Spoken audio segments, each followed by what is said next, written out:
Alright guys, welcome to the channel. We have lots to discuss on today's video. If you're into gaming and you're interested in the latest PlayStation news, rumours and leaks, go ahead and hit that subscribe button and join the gaming community here on YouTube. Let's see if we can get over 200 likes for this video. On the last 3 videos, your fantastic work has resulted in 270, 280 and over 400 likes for the last 3 videos, all thanks to your amazing support on the channel. So go ahead and smash that like button. Let's see if we can get close to 250 likes on this video. So let's take a look at our first piece of news. Starting off with speculation that Sony may soon unveil the first official gameplay footage of Marvel's Wolverine for PlayStation 5, potentially during the Game Awards 2024, which is scheduled for early December.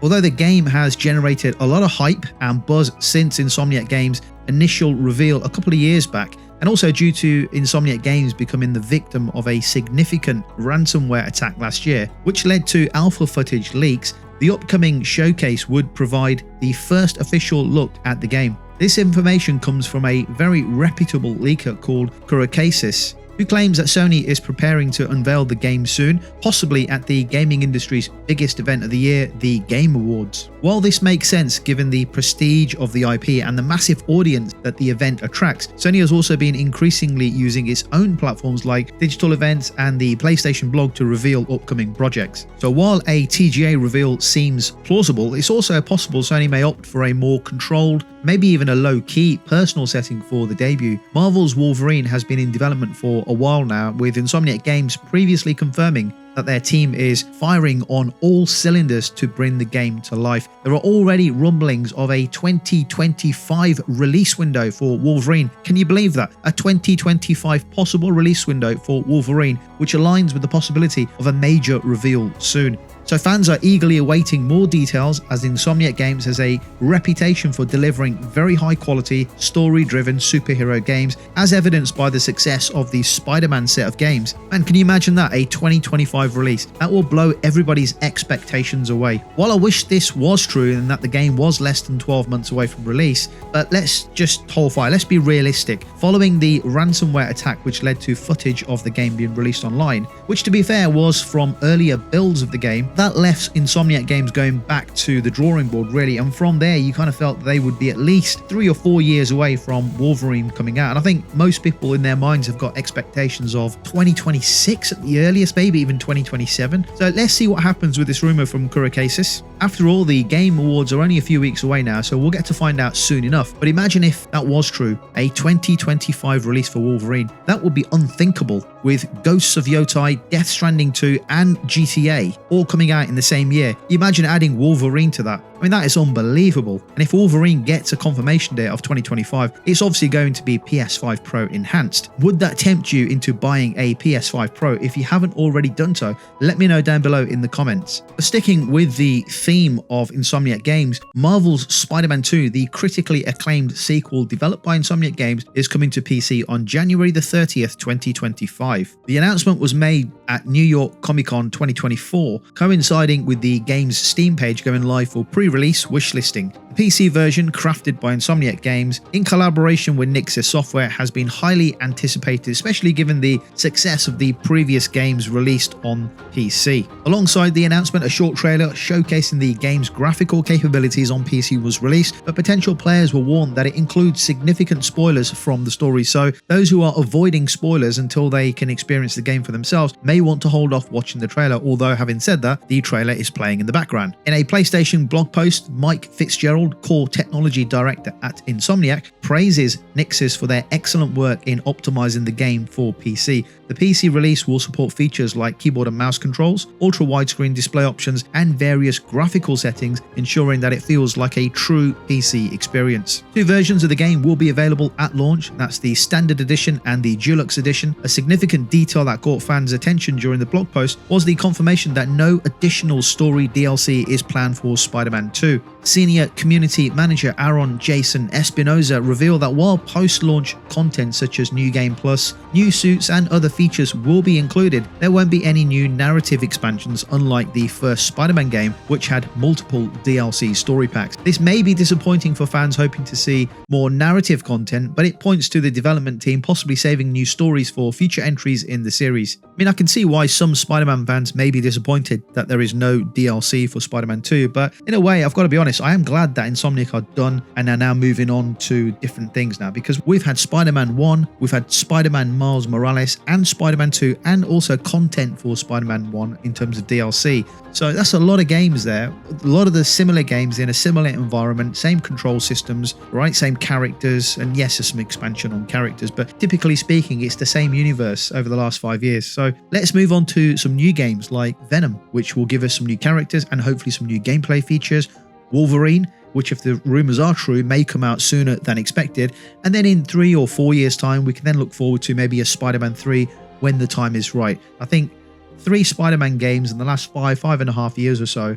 Let's take a break and we'll come back to that in the near future. Guys, if you like the video so far and typically enjoy gaming and PlayStation news, rumors and leaks videos, please give the video a like and leave your thoughts in the comment section down below. That really helps out the video and the channel a whole bunch. And if you enjoy content like this and want to support me even more as a content creator, consider becoming a channel member and get yourself some exclusive member perks. Let's move on. When Konami handed the daunting task of remaking Silent Hill 2 to Bloober Team in 2022, let's be honest, were you one of the many people out there thinking, Bloober Team, why have they got it? Because skepticism and criticism of that decision was rampant. And let's be honest, I think we all question that decision somewhat. Critics and gamers question whether the Polish studio were capable of reviving such a legendary title, especially given their mixed track record with games like The Medium and Blair Witch. While Bloober had found moderate success with Layers of Fear series, their other horror games hadn't quite lived up to expectations. Despite the doubts, Silent Hill 2 Remake was met with widespread acclaim upon release, silencing many of the doubters, and I have to say, they silenced me. In a recent interview with GameSpot, Wuchang, the director of Chronos New Dawn, which is Bloober Team's upcoming game, he reflected on the journey, acknowledging the weight of fan expectation and the skepticism that preceded the remake's release. He credited the development team's resilience in overcoming the negativity from the gaming community, saying nobody believed we could actually deliver, and we delivered. The success has elevated Bloober's reputation as a studio capable of handling major horror IPs. Pieszko expressed pride in what the team had achieved and shared optimism for the future, noting that the studio is now eager to evolve in its own ideas and continue to grow the horror genre. Their next project, Chronos New Dawn, is a sci-fi survival horror game, and we got to see a little glimpse of it at the Xbox Partner Showcase, and that is set to build the momentum that's been built upon the studio now following the release of Silent Hill 2. Although there are no immediate plans for a follow-up to Silent Hill, Pieszko hinted that the studio remains open to collaborating with Konami again. The future of Silent Hill largely rests in Konami's hands, but Bloober Team has shown that they are more than capable of taking on a huge challenge. And I have to admit, Bloober Team were not on my radar as a development studio prior to this remake, but the way they've handled Silent Hill 2 Remake, I believe, has put them on the map. They just need to be consistent now and ensure their next game is on par with the quality and the delivery that they did with Silent Hill 2. It's a game that I'm looking forward to playing when the PS5 Pro comes out in 18 days time. Have you played Silent Hill 2 Remake? What are your thoughts on the game? And let me know in the comments if you were nervous of Bloober Team developing the Silent Hill franchise and how you feel about it now following the critical and industry-wide success of the remake. Alright guys, let's move on. So in a surprise announcement, Remedy Entertainment has unveiled their next title, FBC Firebreak, which is a co-op first-person shooter set in the Control universe. Now, this game is scheduled for a 2025 release. The game will be available day one on PlayStation Plus and Xbox Game Pass, making a significant move for Remedy, which also is self-publishing this title. Previously referred to as Project Condor, FBC Firebreak features a 3-player cooperative gameplay model where players assume the role of elite agents tasked with defending the Federal Bureau of Control's headquarters from an otherworldly siege. According to Remedy, the game will lean heavily into the strange, surreal elements that have become the studio's signature. And while Firebreak will not be a free-to-play title, you can play it free if you've got Game Pass and PlayStation Plus. It will be priced in the mid-range and will feature ongoing post-launch content to keep players engaged. The executive producer of the Control franchise, Juha Vaiano, described the game as a unique opportunity for players to dive back into the universe while they wait for Control 2 at an entry point for new players unfamiliar with Remedy's work. The original game, Control, received a lot of positive reviews. It was a critical success, and it currently sits at an 82 on Metacritic with a 7.3 user score rating, which is pretty decent. It was okay for me when I played it. Not really my kind of game, if I'm honest. I don't really like the art style of the game. That's my personal preference, and of course critically it did really well. And as you may be aware, I'm not really a multiplayer or online co-op type of guy. I like single player games. Simple. So I don't know how I would feel about this game, but it's on, PlayStation Plus in 2025, so I might give it a blast. I guess we'll have to see when the game comes out. Considering the game is out in 2025, I'm okay to wait for this one, and we'll see what it does, and we'll see what people's views and feedback is when the game actually launches. Let me know what you think about this game. Is it for you? The fact that it's coming to PlayStation Plus and Game Pass on launch, I think tells me all I need to know about the game. Again, personal choice. Guys, if you're enjoying the video so far, please hit that like button. Let's see if we can beat our target of over 250 likes for the video. So let's move on and discuss problems for the God of War TV series. Now, the God of War TV series being developed by Amazon Prime Video has hit a significant hurdle as the project's showrunners, Rafi Judkins, and executive producers Hawk Osby and Mark Fergus have exited. And this is all according to reports from Deadline. Although multiple scripts for the first season had already been completed, creative differences have led Sony Pictures and Amazon MGM Studios to seek a new direction for the show. Initially announced in December 2022, the God of War series was set to adapt the critically acclaimed God of War 2018 for TV. Despite the setback, Sony and Amazon are committed to the project and plan to assemble a new writer's room to continue development for the TV series. This is not the first PlayStation IP to face challenges in the world of television. While some PlayStation adaptations like The Last of Us and Twisted Metal have all been very well received, others like Horizon have struggled with production issues, and fans will have to wait longer to see how God of War translate to the small screen, especially given the series' complex narrative and action-heavy sequence, which will require significant investment in CGI and production design. You know what? I'm okay with this. I would rather wait until the series has a good solid script and is delivered very well, rather than a rushed TV series just for the sake of making a show. If they do it right, the show will last for years. And as a flagship game on PlayStation, it's important that the TV version has that PlayStation first party feel, right? Quality right the way through, from acting, story, script, dialogue, sound, music, casting, and so on. It's got to have that top tier quality. It really does need to keep the high bar Sony has set with its internal first party studios, and Sony needs to stick to that high bar with its flagship TV show. Anyway, let's move on. There is no denying that the Souls-like genre inspired by From Software's critically acclaimed Dark Souls series has left a significant mark on the gaming world. However, it feels like every new game revealed these days is another Dark Souls-like, grueling, fantasy-inspired RPG. Now, while many of these titles have their merits and are good games, right? Within their merits, they are good games. The genre is becoming very saturated, making it hard for well-made games to really stand out. Now enter Wuchang, Fallen Feathers, a game that tries to inject something fresh into the Souls-like formula. And the game is set during the chaotic final years of China's Ming dynasty. You take on the role of an amnesiac pirate warrior who must confront grotesque, otherworldly creatures. Drawing on ancient Chinese folklore, the game pits you against these abominations that embody a creeping darkness threatening the remnants of humanity. It's a compelling premise that differentiates itself from the usual medieval European settings common in the genre. One of the key promises of Wuchang is its multiple endings, which may give players more reasons to dive in and complete the game as you shape the narrative as you play your way through the game. The visual design, particularly the boss creatures showcased in the early trailers, also looks very impressive, with art direction that could rival From Software's best efforts. While the game seems promising, there's no denying the fact that the market is becoming very oversaturated with similar titles. This begs the question, are players still excited by the Souls-like experiences, or is the novelty beginning to wear off? Let me know down below in the comments if you're still excited to play games that are Souls-like, or is it now saturated? Is there too many games out there that are very similar in the Souls-like genre of gaming. So despite Wuchang Fallen Feather's unique setting and intriguing art style, it remains to be seen whether it can break free from the increasingly crowded pack of dark fantasy RPGs. The genre's reliance on difficulty and repetition has grown quite predictable for some, and players may start to seek more variety or innovation in the games that they choose to play. Only time will tell if Wuchang manages to carve out its own identity in a crowded genre.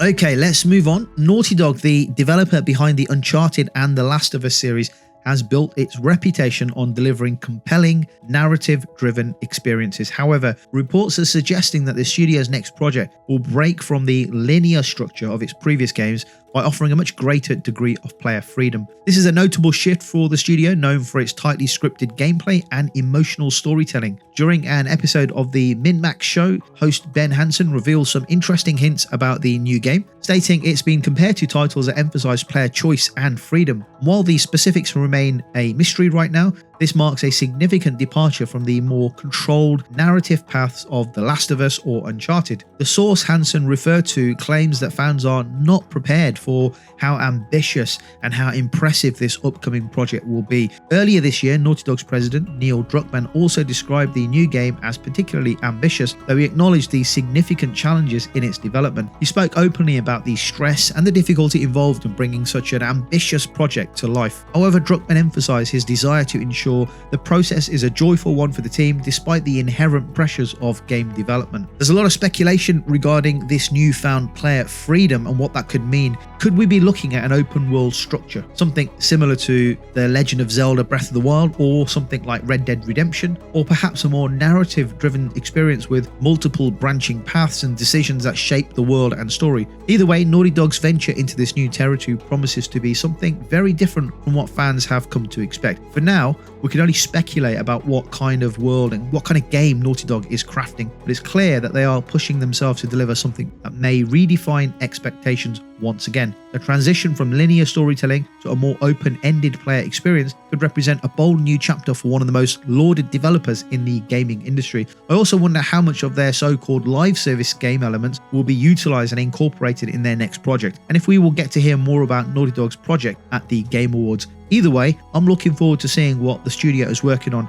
They generally set a benchmark when they make games, so whatever they're working on, I can't wait. Okay, let's move on. IO Interactive, best known for its Hitman series, is making a bold new move into third-party publishing by partnering with Builder Rocket Boy, the studio led by former GTA producer Lezlie Benzies, and they're working together to bring the ambitious action thriller Mind's Eye to life. And this marks the first major foray into publishing for IO Interactive, a company that has largely self-published its own titles since it split away from Square Enix in 2017. Now, Build a Rocket Boy is the development studio behind Mind's Eye. It's a relatively new but highly ambitious studio, and it has secured significant funding since the inception of the studio in 2018. It's being led by Benzies, a key figure behind the iconic titles like Grand Theft Auto and Red Dead Redemption. The studio is working on Mind's Eye as well as the online creation platform called Everywhere. The partnership between the two heavyweights is an unexpected one, but intriguing one. So initially, IO Interactive had anticipated starting its publishing ventures with smaller AA game studios, but the opportunity to collaborate on Mind's Eye, which is a AAA title with significant potential, was too good to pass up. According to IO Interactive CEO Hakan Abrak, the collaboration is built on shared values and a common vision for creating innovative and expansive gaming experiences. Both companies have a history of independence after breaking away from major corporate ownership and have set out to establish new IP in a competitive gaming market. Interestingly though, IO Interactive is not providing development funding for Mind's Eye. Instead, it's taken on a traditional publishing role, so its focus is on handling marketing, promotion of the game, distribution, localization, and customer support. While details of the game structure are scarce, early hints suggest it could follow an episodic release model similar to IO's approach with the Hitman game. Abrak emphasized that IO Interactive's experience with supporting long-term live service games like Hitman would likely influence the approach to Mind's Eye. He cited the hundreds of updates and expansions IO has delivered for its World of Assassination trilogy as a model for creating an evolving game universe that keeps players engaged over time. Partnership between IO Interactive and Builder Rocket Boy is a noteworthy development in the gaming industry.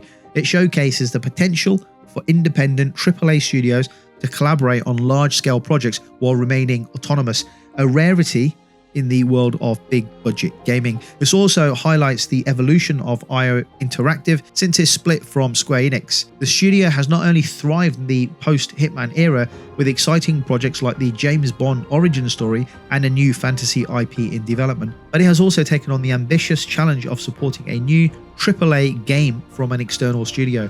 As IO Interactive continues to grow and redefine its role within the industry, the partnership with builder Rocket Boy could signal the start of even more groundbreaking collaborations in the future. Yeah, I'm really interested to see what Benzies studio can deliver here with its new AAA game. I really hope it takes elements of GTA and Red Dead and combines them into this new game. And with IO's experience of the Hitman games, hopefully we have something new to get excited about in the AAA space. The only thing which kind of puts me off really is the episodic thing and the live service elements. I just want to buy a game once and be done with it, rather than having to continuously pay content over a period of time. I also just want to play a game for 20 to 40 hours and be done with it and move on to another game. I don't want to play a game or be stuck in a game world for months or years like live service typically delivers. It's not my kind of thing. So I just want to see what that looks like. Very interested to learn more about this. And also, with the game having several episodes, will there be a physical release or will it only be a digital release?